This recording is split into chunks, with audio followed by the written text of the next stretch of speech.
All right, this week on AIS Podcast, we have Drew Barto. He is the Director of Home Improvement for Pro Remodeler, has a long history in the industry doing marketing, from the field, by the field type of guy. Really happy to have you on the show today, and just give us a little bit about yourself, background, how you came to be.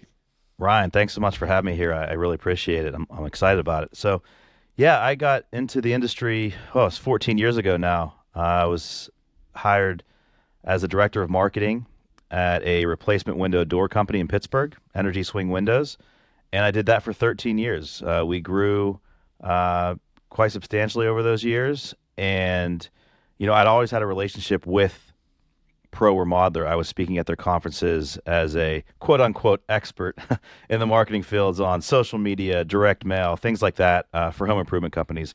And so I had spoken at conferences, I think, for 3 or 4 consecutive years. Then COVID hit. We did it online. And then last year, I wasn't really looking to make a change, but I saw that a position opened up at Pro Remodeler, and I thought, what if I can help, hundreds or thousands of contractors with the information I have, and also obviously getting information from other contractors rather than just the one contractor I'm helping here in Pittsburgh, which I loved, and they treated me right for so many years. But when I look at accepting position and doing work that I do, it's like, how many people can I help? That makes me feel good about what I'm doing. It's not just about, the accolades or the money or anything like that. Am I helping people grow their businesses? I'm helping them, have better lives. And if I can do that, if I can reach more people, I want that. So I took the opportunity to work at Pro Remodeler as the Director of Home Improvement, and we're really expanding the needs on the home improvement side. So we have Pro Remodeler, who caters to design, build, full service remodelers, kitchen, bath, everything like that. But my neck of the woods, and it's growing every day, is the home improvement side, the replacement contractors. So I work with Caroline and Erica on all things Pro Remodeler, but most of my week is consumed with creating content on the internet, on my podcast, Rock Stars of Remodeling, and our Home Improvement Insider newsletter, and also my Marketing Minute videos, creating content that gives contractors actionable insights that they can take away and implement into their businesses to help their marketing, sales, production, whatever it may be. And I get most of that information from networking with other contractors who've had success. And I get feedback from people who have proven they can do it. It's not just me giving my opinion all the time. Sure, Ryan, I could do that. I could do that all day long, right? But the value is in I'm getting information from contractors who've had success with certain, marketing initiatives or sales processes, and I'm relaying those to the masses, our audience. I mean, my newsletter, my home improvement newsletter, has over 60,000 contacts in the home improvement industry. So every Wednesday, they're getting the latest content that I have pushed to their email. And so I'm really excited to be at Pro Remodeler. I love what I'm doing, and I'm really excited to be here too, Ryan. Yeah, man. Everyone I've met at Pro Remodeler, it's just been great. From Caroline, and your content is actually how I discovered you. I think I cold emailed you off an article I got. I was like, who's this Drew guy? This was great. The copy was awesome. The content was accurate. And I love talking to people that kind of transitioned into an authority type role in the industry, but they came from the industry. They didn't just graduate college and then get a job and then they're, pushing their ideas or theories about the industry on other people. You're actually from the industry. You're living, breathing it every single day, and your content and Pro Remodeler's content is great. It's been really cool to see. So with that, I mean, you mentioned the social media side, the creating content online. That's kind of your bread and butter. Similar over here, like we do a lot of content. We put out a lot of content, from blogs to, we used to do a newsletter, but now it's mostly blogs, YouTube, Facebook, Instagram, TikTok. And that's one of the biggest things when I'm talking to contractors. I'm in a few groups nationwide where mostly contractors just starting out, like in the mid 6 figures, trying to break that 7-figure mark. And they're really looking to do digital marketing. And so I thought it'd be fun, since I have the king of digital marketing here, to talk about do's and don'ts on social media, what platforms we should be diving into as contractors, how do we reach that target audience online. So give me your thoughts on that, and what do you think good practice is there? Yeah, last year at the Pinnacle Experience, which we do at Pro Remodeler, I actually did one-on-one sessions with 9 contractors, non-remodelers on this topic, and I read an article afterwards, the 7 things you should do on, particularly on Instagram, but also on other social media feeds too. And what I've found, especially if you're starting out with no budget to low budget and you're doing this on your own, which I know most people are starting there. Now, I'll say that as a don't later. I mean, if you can, don't go at it alone. Obviously find someone who can do it in a social media expert, a consultant, specifically someone who does it. That's their bread and butter, right? They're not a jack of all trades. I was talking to Jay Shaw of Dream Style Remodeling on my podcast a couple weeks ago, and he really looks to find people who are specific to a one field. So, for instance, social media. They do social media. That's all they do, and they do it really well. And so I would start there. But if you are in that phase where you're still starting out and you're just getting started, video is the king, which is coming from me. So my first job out of college was I was a writer and producer for a video production company. So I made online video commercials, some TV commercials, a few. So I did those things. But I'm old. I'm so old school, which is weird being in my position. I would rather read the article in 3 minutes than watch the video, which is weird but that's what my warning to that is. I'm weird, right? That's not normal. That's not consumer behavior. We also have captions now, right? Like yes, basically what you're saying is on page. So so if you're like that, you can get both, engage both audiences. But the masses in general, especially the younger, the millennial audiences that a lot of remodelers are trying to capture now, they watch videos, and I like to keep them short. There's value in long form, but what I like about Reels, especially on Facebook, Instagram, is I feel those get a lot more reach than a generic post that's non-video, maybe a good image or anything like that. With the right hashtags, your Reels get a lot more organic reach. So that's where I'd start out with. Make good videos that are entertaining and educational at the same time. I think you can have one or the other, but if you have both, you've got a real chance to hit the jackpot. You might get found in your area a lot faster. One of the things I like to do with my videos and with any post I have on social media is I like to find out what hashtags are relevant to the industry that are getting the most clicks, getting the most hits. But I want them specific to my industry. I think sometimes we get a little too caught up in making the next viral video that we kind of look for things that aren't really relevant to our industry. And yeah, that can help you get found. I don't disagree with that, but I want people who find me who want to buy my product, right? That's what I want. And so you look for things like windows of Instagram, kitchens of Instagram, people that are searching for those things, a lot of those times, and they're searching because they want to get ideas for kitchen designs. They're in that phase. They're in the early phases of designing their project, wanting to get, before they even call somebody. But if you show up there, now they know you're there. Now they know you're in their area, and they can get a hold of you. So I really like to work the hashtag system. I think it's important to research it and start there with hashtags and videos. And that's my take for there. But one of the things too, no matter where you are, whether it's Pinterest or which I'm not very active on Pinterest, but I know a lot of remodelers who have success with it. And that really hits the female demographic really well. I mean, and so, but I like before and afters. So when I was at Energy Swing, the pages on our website that were the best converters to a lead inquiry were our photo galleries that had before and afters. So the pages on our website that people clicked the most to request a quote or get a consultation, they were the before and afters because they saw what you did. They saw the mess you took. They related. And and what you turned it into. And they said, "Oh, my windows look like that. My door is that ugly. It's so outdated. It's faded." And if they can, and a new door can do that, if they can do that, I want to call these guys for a quote. And so those are keys though. Before and afters imagery is super important. And if you're just starting out and you want to figure out the fastest way to get there, I think you have to include in any marketing budget paid socials in your budget, because unfortunately Facebook, Instagram, even LinkedIn today, your organic posts get suppressed. They don't reach anybody anymore. Yeah. I just read this morning 70% of viewership on YouTube is based off of their algorithm as well. So so that's the other thing. If you're posting just organic, like, it's just a gamble. There's no guarantee that you're going to get the exposure on that content. Exactly. That's exactly right.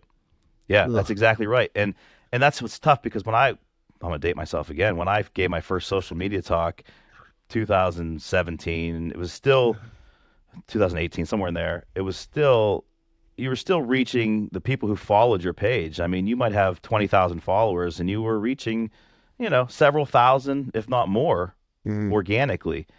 Today, if you have 20,000 followers, you might get like 18 views or 30 views, because they're not, they realize quickly that they can make money off of, getting you to pay for those. And part of the subsets when you go to post an ad on those pages is you can just post to reach your followers, which is hilarious. It sucks, doesn't it? I mean, let's be honest, Ryan, that sucks for a contractor who's trying to make it in the business, trying to work his way up, and an industry that, let's be honest, most people aren't successful. Most people don't make it. Yeah. And I can tell you that's so frustrating, especially for a company like ourselves where we have great production value and we are putting, 2 to 3 posts out on every channel every single day, and you get 10 views. And it's like, I almost feel like, because like in California, right? You pay taxes to build the road, and then they tax you to drive on the road to go into like the fast track lane and all that crap. I'm like, man, this is just, I can't even reach the people we work so hard to get, Yeah. So what do you guys do? I mean, I don't want to turn the tables on you. You're the host, but what do you guys do to get that reach? I mean, is that where you go, the paid social route? Or? Well, that's one thing I do like about Instagram and Meta in general is it can be top of funnel. It could also be nurturing, middle of funnel, and it could also be lead capture, which is kind of unique to that platform, because you look at like Google, right? And that's just very bottom of funnel. It's very high buyer intent. Someone's searching for a kitchen remodel near me, for example, or whatever it may be. But Instagram, like you can be omnipresent in your brand awareness campaigns, as well as the nurturing EDU content, inbound marketing campaigns, and then have a call to action. And you can target that same demographic, unlike a pay-per-click type thing, which I think is really unique. We do mostly Facebook, Instagram. We're starting to get into like the OTT, where we're going to be doing some streaming service hopefully soon, YouTube ads, stuff like that. But yeah, we have the same issue. We hired an agency to just engage with people, right? But then we found out, because it used to be like you comment, share someone's posts, just engage on their content, and you're automatically going to start getting more impressions, more people following you, because you're chiming into that conversation, you're engaging with that, person's content. But then that changed too, and so we paid this company to engage with other accounts, and then, we had a decent amount of following come in, but then those were all low engaging followers, and then they weren't seeing our content. So we're like, I guess just, it's a grind, It's that, actually David and I were talking before the podcast, it's going to be like that overnight success thing of someday we're going to wake up and be like, oh, it worked, 10 years down the road. But man, it can be very daunting and frustrating. Yeah, and I think that's why, and again, it's not for I know it's not for everyone, but I think the sooner you can get help with these things from someone who knows what they're doing, because you're running a construction business, right? A remodeling business, a home improvement business. As quickly and as much as these things change on social media, I mean, it seems like it's daily, but it's probably at least monthly, if not quarterly. Everything changes so frequently on there. Do you really have the time to not only be a construction expert, but also become a social media marketing expert? Mm-hmm. And the reality is you don't. I mean, that very few people have that ability. Some do. I mean, some have some past experiences that can help them there, and they can figure it out. They have the time. But if you want to actually have time to spend with family or go hang out with friends and do things like that, you don't have time to become an expert at everything, right? Mm-hmm. So you have to outsource that, and you have to find the right person who can do that without, and I'll say this, Ryan, without losing your personality, because cookie cutter generic social media posts do not work. If you see a post and you say, oh, this could be about any one of my competitors, this could be about any contractor, it's not fruitful. It's not worth posting. It needs to be about you, specific to your brand, I would say. Yeah, absolutely. And for sure, it needs to show off the people, the faces in your company. I think people like to do business with people they know and trust. And if you can get that across on social media, maybe it's a weekly video from the owner or the sales manager or your lead sales consultant, just get their faces out there and become the trusted source on social media. I think that's the key to take it to the next level, and not generating leads, but closing sales that come from social media. Yeah, 100% agree. I do agree with you need to outsource it or bring it in-house as soon as you can. With a dedicated, right? With a dedicated, dedicated team, dedicated person that knows what they're doing, right? Team, content director, videographer, editor. Have a team around there that's like up to date, and that's all they do is social media and content. That's all they do. How quickly were you able to do that when in your business? From the time you started to you do it right away? Like 3 months. You guys had. So we started with the approach that we're a marketing company that happens to do construction. So that was our approach. So one of our first hires, I think it was like within the first 3 to 6 months, was a marketing director that was building out all the funnels. And we kind of took the Gary Vee approach. We did like pillar content, a bunch of micro content, redirecting back to that pillar content. A lot of email capture, trying to build that newsletter, ebooks, guides to remodel your kitchen, a lot of stuff like that when we first started. But yeah, we did that right off the bat, and that was built into our marketing costs, just like you would have a marketing, like a Google Ads budget or a social media paid ad, campaign budget, whatever it may be, or T-shirts for your guys, right? There's no different than buying swag for your employees and branding your vehicles. It's a necessity to stay alive in this market. So that was one of the first things we did was really hammer marketing, especially with the inbound marketing approach, like the Marcus Sheridan type approach. They ask you answer. Yeah. They ask you answer type. Yep. Yeah. Yep. Yeah. So we actually probably year 6 or year 7. So about halfway through my tenure at Energy Swing, we did that. We hired a full-time social media marketer in our business that was just because I was doing those things when we were initially, but as we grew, I couldn't do those things. I couldn't do all of that and do the other things, the higher level things I needed to do. And so as we got bigger, that's what we did. We brought somebody in to do it, handle it internally ourselves. I just don't know. Depending on the size and the structure of your business, not everybody can do that. But if you can get there, it's great because that internal person knows your business.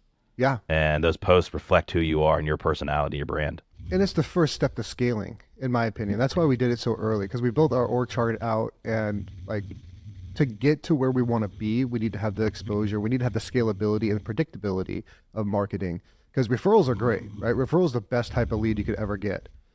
But I don't know if that referral is going to bring me in 1 or 10 other leads, right? I can't forecast off of a referral, but I can forecast off of content, engagement, price per click, all my costs per lead, metrics I can get from Google Analytics. I can take all of that and aggregate it and then be like, okay, if we put this much into the marketing machine, we're going to get this much back out in revenue. So, and then it becomes really a math equation more than, a guessing game. So yeah, that was my first thing for everyone, was either go on, like, take the video yourself and send it out on Fiverr, get it edited and make it good production value, get it sent out, or just build it in your 6-12 month plan and then hire someone in-house that shoots everything, document everything. It's great for process too. Like, we take all of our SOPs and we can shoot videos for them. We can do training videos. We can really set up our guys in the field for success too with a lot of this tech. And so, it's nice. No, that's great. And one more thing I'd like to add to that, Ryan, too, on what people should do. I come from the background of stories sell, right? And so when you're in sales, you're telling stories about how you're going to, solve their problems, things like that. And I think a lot of times contractors ignore that a little bit on their social media feeds, and they're a little afraid to take risk. But tell stories, show specific problems that real customers had, whether that's a testimonial or whether that's through a series of images, progress photos, and then show the consumer how you solved it, right? So problem, solution, and tell that story, and tell those stories over and over again, because every sale is a story. There's some conclusion to what somebody had a problem, you solved it, here's how you did it. Yeah, it might seem mundane to you as a contractor. There's only so many unique stories, but to the person seeing it for the first time, it could be exactly what they're going through, and that resonates with them. And every person that reaches out to us has a problem, right? We're a service provider. We're providing a service to fix a problem.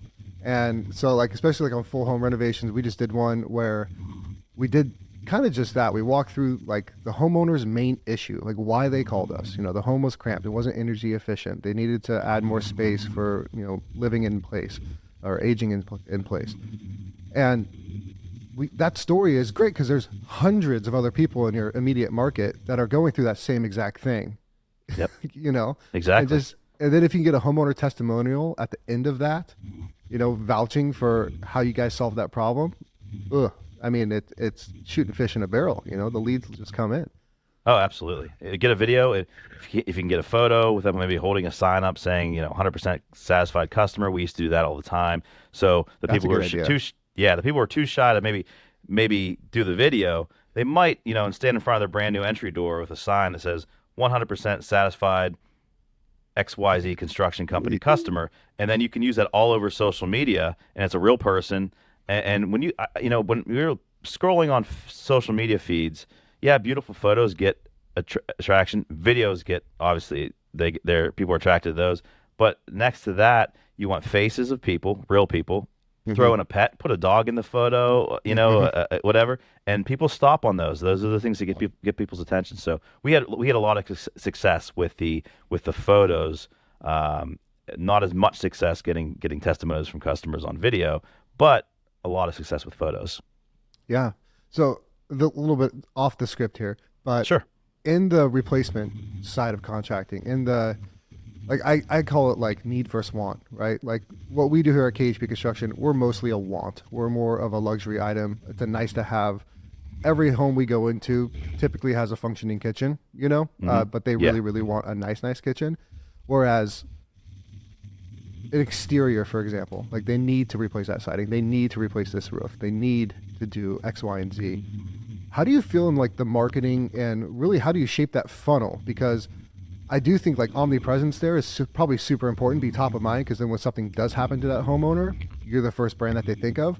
But also I feel the in-between probably gets a little bit squished to straight to bottom of the funnel. So I'm sure like pay-per-click is really popular, and then just overall brand awareness on social media, I'd imagine. Yeah, I was heavy in the direct response marketing because, as you mentioned, when there's that need, it's there. So whether that's social media, pay-per-clicks, direct mail, something that is in your mailbox, and that you have that need today, call this company. But I will say this: there is that why I did things the way I did, why my marketing budget would be, a lot of people do things like direct mail or pay-per-clicks. They do them for a short period of time. They don't get immediate response. They're like, they sour on it, they go away. The problem with that is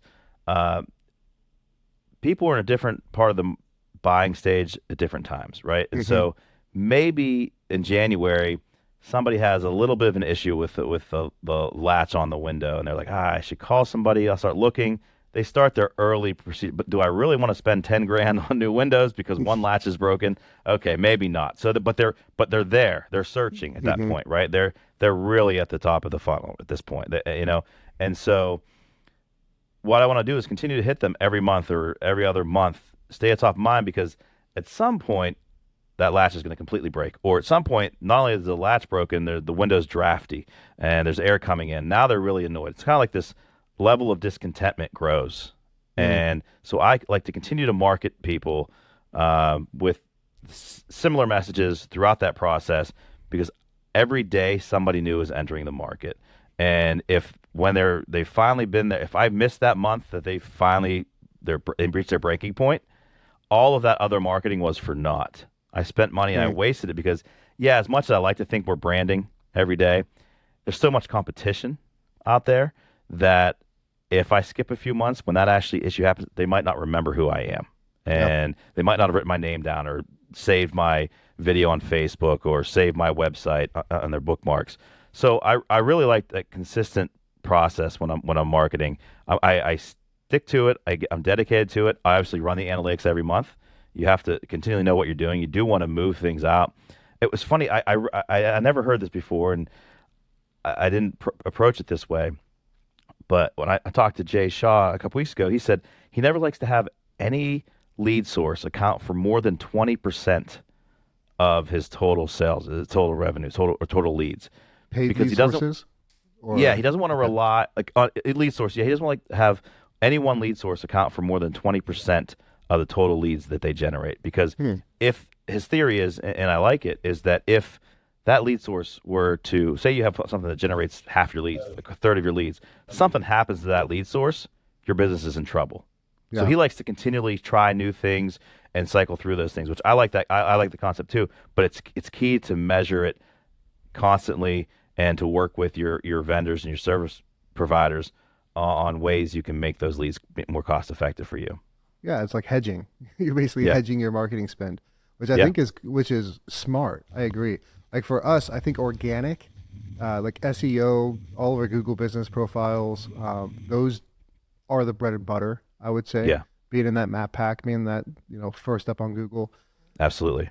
But yeah, that's actually that's a great idea to be tracking it, especially seasonal, because I do see different paid ad lead sources fluctuate season to season.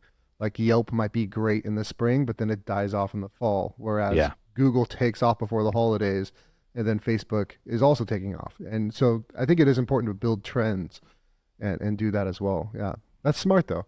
I never put a percentage on it though. Percent of ad spend per revenue source efficiency. It was unique to me too. I hadn't thought about it that way, but it was a very, I was very intrigued by that concept, and I thought it was a great idea. Yeah, I agree. So let's hop into most people know demographics, right? Like age, location, job, whatever it may be. Let's talk a little bit about the psychographics. And this is something I've been diving into really probably the past 3 months, is getting inside that consumer's mind, like trying to be like reverse engineering. Essentially, we have a great customer here. The project went off without a hitch. The homeowner left a video testimonial. I want to reverse engineer, their thought pattern when they chose our company. What were the important things that were, really spoke to them in that buying decision that made them move forward? Now, psychographics is a moving target, because everyone has different personality, everyone has different lifestyle, different, thoughts, emotions, and their buying decisions. What are you doing, or what do you know about dialing in the psychographics of your ideal customer and then marketing to them in a way that they can hear it clearly? No, yeah, I think, you talk about psychographics, and that's really why. Consumer behaviors, what they do, what do your customers have in common that you can take and create a segment out of them and market to them a certain way, right? And so I think there's a lot of ways to do that. There's website and Google Analytics data. There's social media data that you can find behaviors in your customers. I think the best way is to ask your customers, survey them, talk to them. You know what they're doing, right? Even whether it's either during the process or after the fact, I think that's the best way to find out what they're doing. But, let's say, for example, and you can correct me if I'm wrong, or you can say I'm way off base or I'm on the path. But let's say you have kitchens, for example. You talk about reverse engineering, right? So at the end of the day, at the end of the year, why your customers, if you've talked to them, why they bought from you. Okay, so maybe you find out 70% of your customers bought a kitchen, not just because they want to upgrade a new kitchen, but because they wanted to spend more time at home having family meals and not eat out as much, and they're concerned with healthy eating habits, right? If you find that that's a significant percentage or portion of your customer base, that's why, then you can take your ads and you can cater those ads to that particular type of person. You can show images of families eating at the dinner table together. You can incorporate healthy eating habits into your advertisements for new kitchens for those types of customers. Or maybe you really seeing that a lot of people, 30%, 40% of people are buying kitchens from you because they're really concerned about the environment. They're eco-friendly. They want appliances that are eco-friendly.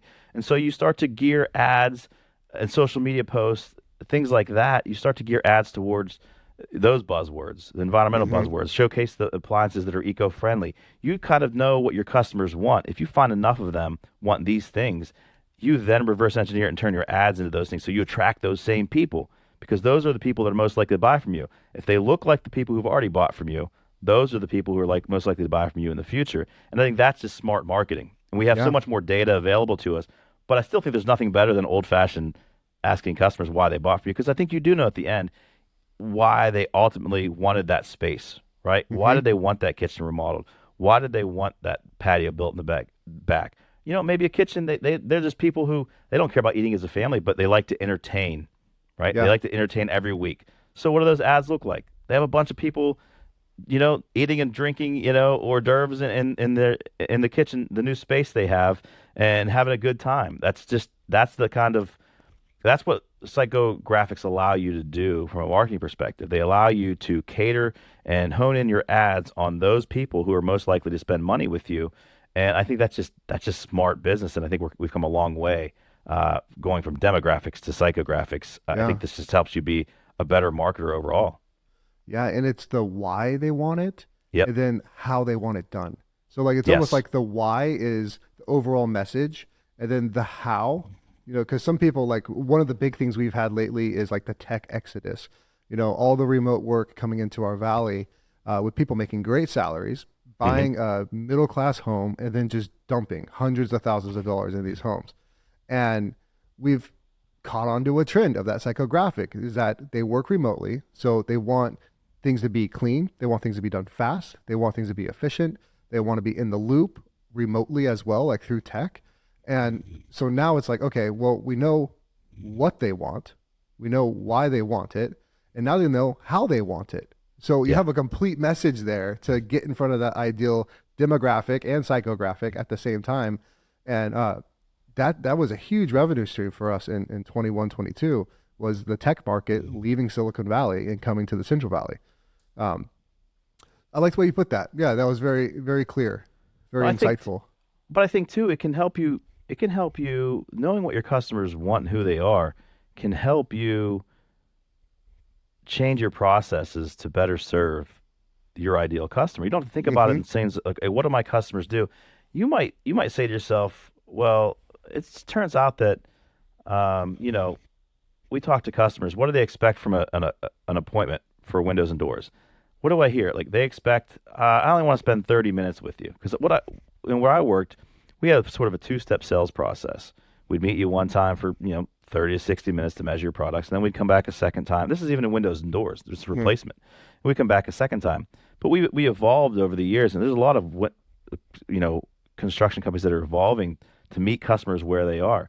If your customers are high-end customers who are, let's say a lot of them are doctors who don't have a lot of time to meet with you, and their expectations are, 20 to 30 minutes, maybe that's who you become. If you find enough of those people buy from you, maybe you find, you know what, we're going to promote that we're going to meet with you for only take 20 or 30 minutes of your time, and we're going to, at the end of that, we're going to have a price for you, something like that. And that's not for everybody. I get that. It's not for everybody in the replacement industry. But if you find that that's most of your customers or a large portion of your customers you want to attract, and those are people that spend the most money with you, maybe that's your highest average job size of those doctors or that profession. You then take that message to market. Hey, we are the company. Hey, almost like the Domino's, 30 minutes or less type thing, right? Yeah. We're going to give you an appointment. We'll give you a price quote in 30 minutes or less. And those are the kind of people, they're going to call you because of that, because they know in their mind you value their time, and I think that's important too. So we don't have to look at it as just what does our customer look like? How can we change our business to get more of the customers that we do want? And I think people can do that by being transparent and taking those marketing messages and making those marketing messages reflect exactly who their customer is or who they want their customer to be. You might become the highest priced kitchen remodeler in your market because you find that the people who buy from you want to spend the most money because they want that perceived high-end value, like, hey, I bought the best. There are people like that. I bought the best.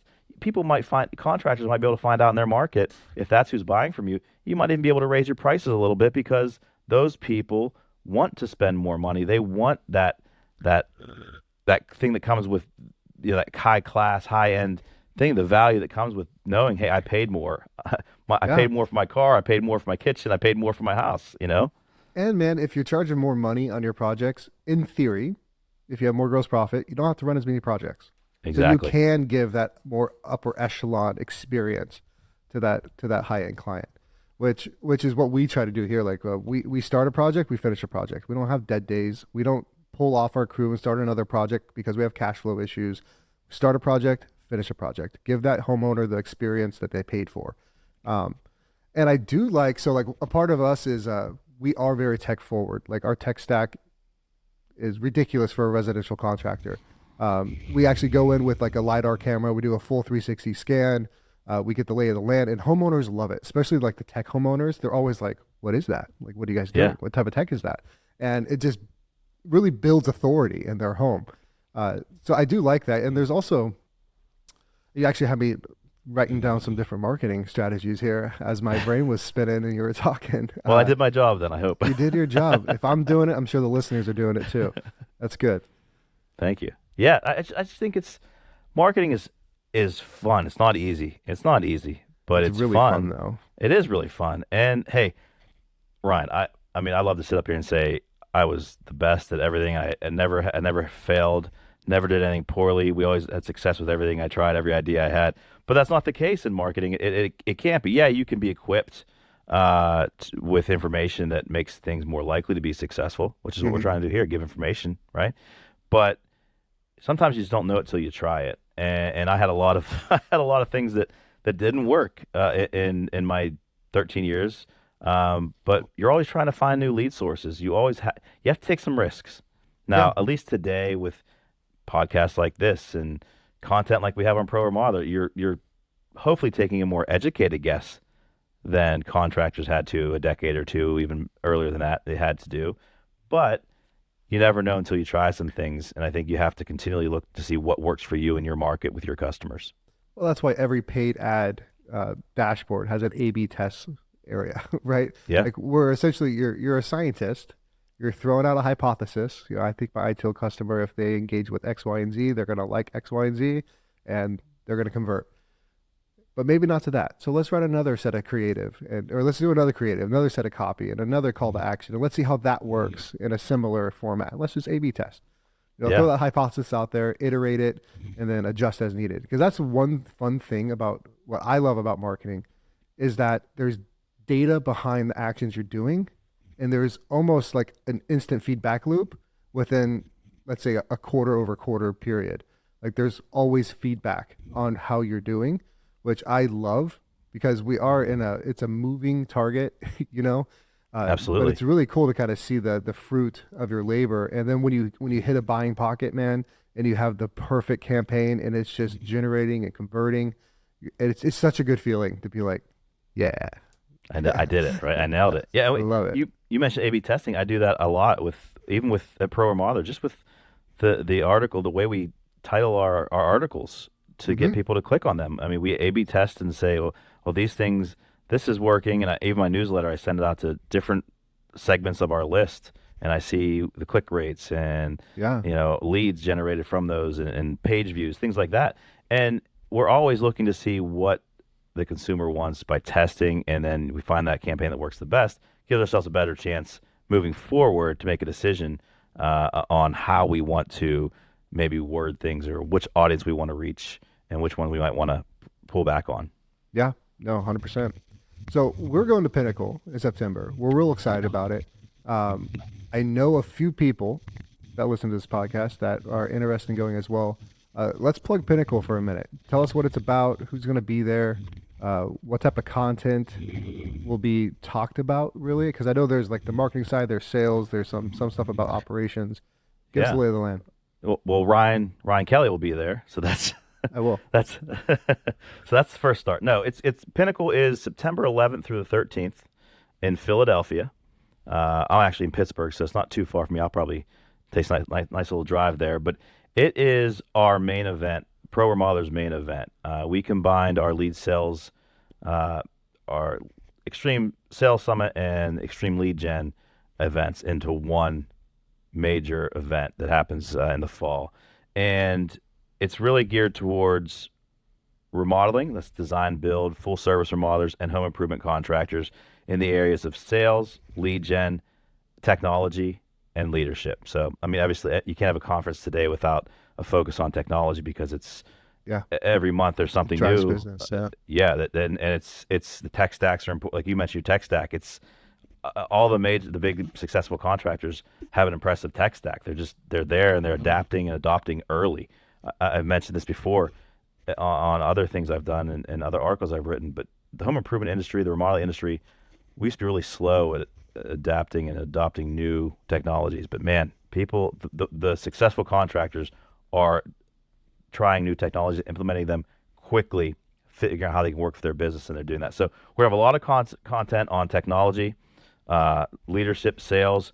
On the home improvement side, actually, our headline is Vince Papelli. He was the Eagles. They made baby. the movie. Yeah, Eagles. They made the movie Invincible about Vince. Yeah, he was tried out at age 30. Didn't even play college football. He tried out for the Eagles, and he made it back in the 70s.